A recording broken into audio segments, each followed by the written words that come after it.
Bonjour, bienvenue dans cette vidéo dans laquelle je vais parler de la rentrée des classes. Comme vous pouvez le constater, la rentrée des classes est passée depuis à peu près un mois. Certes, je suis en retard vis-à-vis de ce que j'avais prévu de faire puisque je voulais au départ proposer cette vidéo sur la rentrée au début du mois de septembre, sauf que je me suis dit que c'était plus logique de vous proposer d'abord une vidéo sur comment préparer des cours, comment gérer une classe, en pensant aux nouveaux professeurs qui seraient lâchés dans l'arène et qui auraient peut-être besoin de conseils, d'aide ou de voir comment d'autres personnes procédaient. Au niveau de la rentrée des classes, comment ça s'est passé? Comment ça se passe de manière générale? Eh bien, il y a plusieurs étapes. Il y a la rentrée des enseignants, où on a une pré-rentrée enseignante, où on va se retrouver, faire à peu près comme les élèves, se raconter nos vacances d'été, boire un petit café, des croissants, puis ensuite nous avons en général une traditionnelle réunion qui dure à peu près 1h30, pendant laquelle la principale nous présente les nouveaux collègues, nous présente également les anciens collègues et où on doit se lever, ce qui en général est le moment à peu près le plus anxiogène de la journée. On va m'appeler, est-ce que je vais bien entendre mon nom, est-ce que je vais bien penser à me lever au bon moment? Madame Pfeffer! Oui, présente!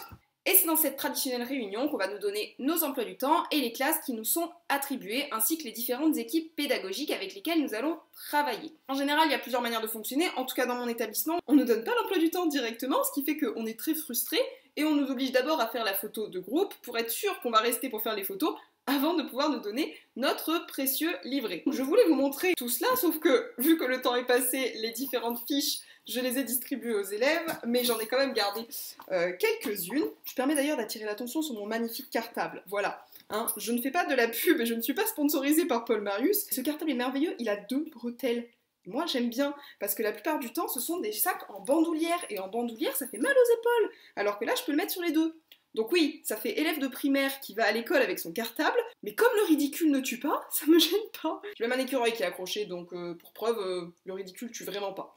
Donc j'avais différents documents en papier qui étaient mis dans des pochettes qui étaient à peu près comme ceci, dans laquelle il y avait quoi? Bon, des tableaux, des autres fiches, en gros toutes les informations qui vont nous servir quand on est professeur principal pour savoir quand accueillir nos classes, comment procéder avec eux les premiers jours, et quand on ne l'est pas, et bien avec quelle équipe pédagogique on va travailler, les listes de classes avec les différents élèves qu'on va avoir cette année. Par exemple, je vais vous montrer. Là, j'ai des listes d'élèves et ensuite, je fais mes tableaux avec mes placements d'élèves dans la classe, ce qui me permet du coup de pouvoir savoir où ils sont dans la classe, mais également d'apprendre plus facilement leur nom, surtout quand ce sont des élèves que je n'avais encore jamais eus et que je rencontre. Et ensuite viendront évidemment les jours qui suivent dans lesquels nous allons prendre des petites notes. Vous voyez, donc mon agenda est déjà bien rempli pour les premières journées, et là vous avez aussi tout ce qui concerne du coup les listes d'élèves avec les différentes notes qui seront mises dans le trimestre. Donc en général les premiers jours on fait un petit peu ça, on remplit nos agendas, on récupère nos papiers, et là l'après-midi était réservé à un nouvel exercice proposé par l'éducation nationale qui est l'auto-évaluation de l'établissement. Je ne ferai aucun commentaire sur l'auto-évaluation de l'établissement, je pense que mon silence permet de vous faire comprendre ce que j'en pense. Non, en vrai, ça pourrait être une bonne idée, si jamais effectivement cela remontait au ministère et que le ministère faisait véritablement quelque chose, sauf que la plupart du temps, quand on fait des remontées, des auto-évaluations, on fait remonter les problèmes, on dit voilà, quels sont les problèmes, et on nous dit de toute manière, on n'a pas l'argent pour pouvoir les régler. Bref, je n'étais pas là pour faire une critique de l'éducation nationale. Bon, comme les élèves, à la rentrée des classes, j'étais évidemment stressée. Il y a certains élèves que j'espérais retrouver en 3e, il se trouve que cette année, j'ai beaucoup d'élèves que je ne connaissais pas, donc j'en ai perdu certains, où j'ai été très triste à l'idée de ne pas les revoir. Mais bon, ça va donner l'occasion aussi de faire d'autres choses avec d'autres. Et puis, j'ai des 4e avec beaucoup de classes où je ne connaissais pas les élèves parce que j'avais qu'une seule classe de 5e l'année dernière. Et j'ai des 6e, nouveauté de l'année. Donc, je suis en train de découvrir les 6e. Et je dois dire que c'est une espèce à part. Madame, je dois faire quoi du manuel scolaire? Madame, sur la liste scolaire, il y avait écrit cahier de MC et cahier d'histoire. Du coup, j'ai pris les deux, mais je dois prendre lequel en classe? Madame, vous avez dit que je devais coller la feuille, mais est-ce que je peux la plier? Et est-ce que je peux la découper? Et est-ce que vous pensez qu'il faut plutôt la mettre comme ça? Ou comme ça?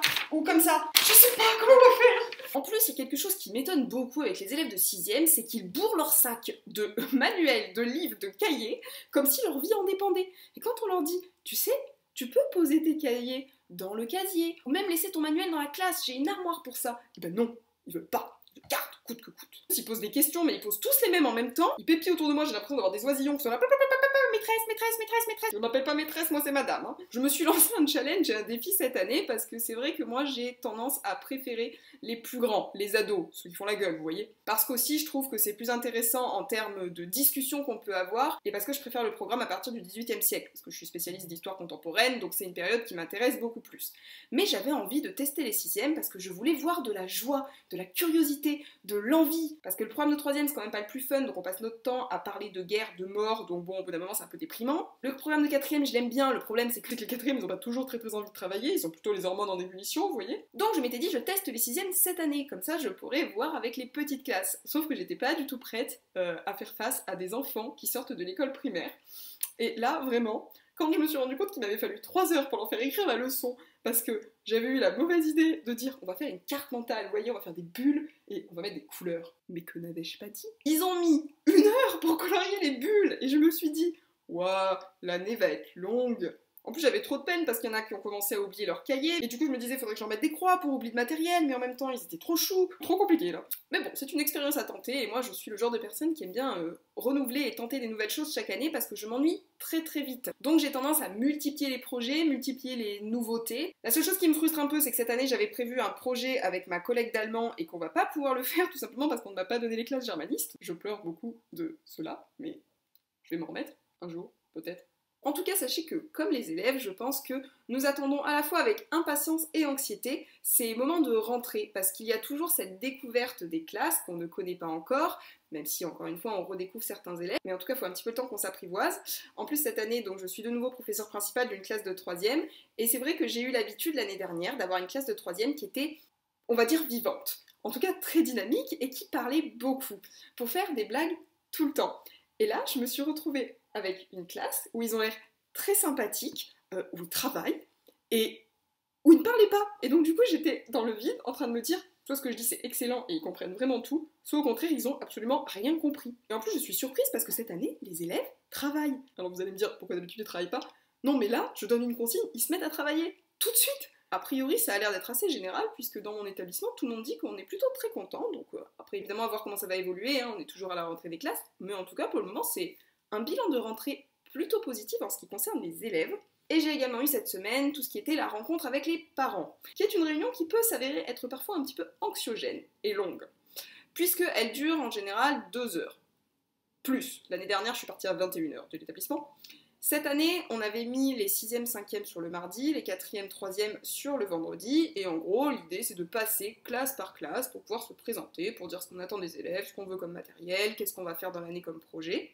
Donc pour les 6e, bon bah je suis juste passée dire coucou, vous voyez, moi je suis le professeur qui va détruire ce que vous faites en français, où vous allez parler des mythes et de la fiction, et moi je vais vous ramener dans la réalité. D'ailleurs à ce propos, j'expliquais aux élèves de 6e qu'il fallait qu'ils participent, qu'ils rendent le cours vivant, et que c'était bien que nous dialoguions, donc quand je parle, qu'ils lèvent le doigt, qu'on puisse faire vivre le cours. Parce que je leur dis, vous savez, le cours d'histoire, c'est quand même des gens morts. Et là je vois une petite qui devient blanche, qui est presque au bord des larmes, et qui regarde sa copine en disant comment ça, les gens morts? Donc moi j'étais hyper mal, je me suis dit, mon dieu, j'ai traumatisé un enfant de 11 ans. Donc j'étais là, bah oui, mais en même temps, on va étudier la préhistoire. Je veux dire, l'homme de Néandertal, il a disparu. Et puis Jules César, il est mort depuis très longtemps. Donc j'ai expliqué ça un petit peu aux parents de 6e.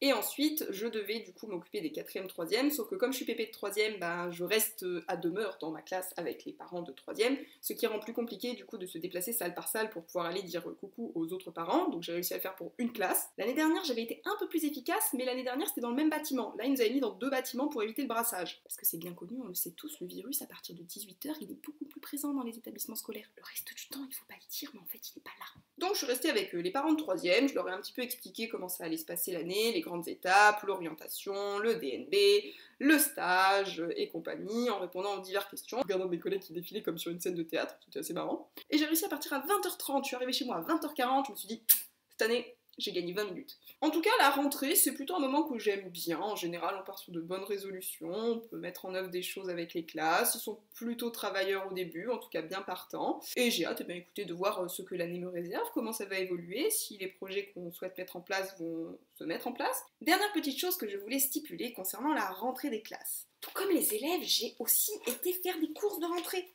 J'ai acheté des stylos de plein de couleurs. Et des fluos. Lui, il est trop beau. Lui, regardez, il peut corriger en violet. Non, je crois que mon préféré, c'est le vert. aussi qui est pas mal, hein. En fait, si Stabilo a envie de faire un partenariat avec moi et de m'envoyer des stylos, mais je suis volontaire. Je suis volontaire.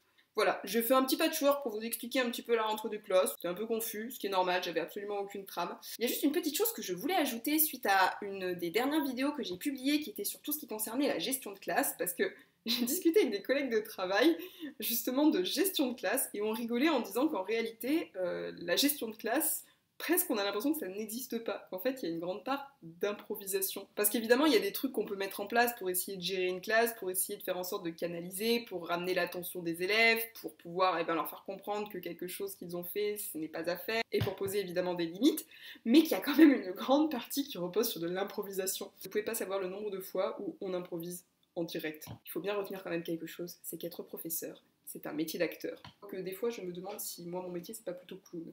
Il y a une bête, j'arrive pas à savoir si c'est une abeille ou... C'est très noir pour être une abeille. Bizarre. Ouais, mais je peux pas ouvrir la fenêtre du coup.